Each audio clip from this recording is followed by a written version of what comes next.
उसके बाद आता है एक और शब्द इश्के उर्दू, है ना, मशके उर्दू, इश्के उर्दू।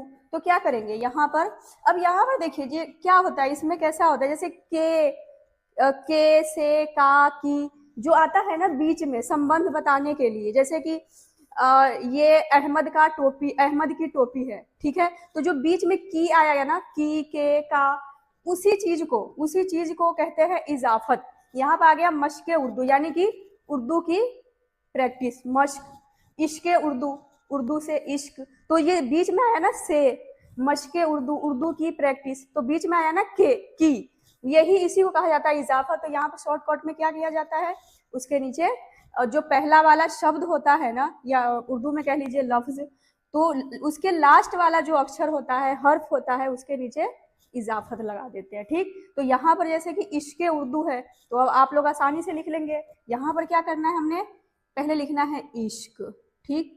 अब आप सबको पता होगा कि इश्क लिखने के लिए क्या किया जाता है, ऐन लगाया जाता है, ठीक। तो यहाँ पर फिर इजाफत के लिए क्या कर देंगे, यहाँ पर लग जाएगा नीचे इजाफत का जो निशान है, पर वो जेर, जैसे हम जेर डालते हैं ना छोटी की मात्रा के लिए, वैसा ही है निशान, ठीक, उसको कहते हैं इजाफत। इश्के उर्दू, तो अलिफ रे और दाल वाव के ऊपर उल्टा पेश।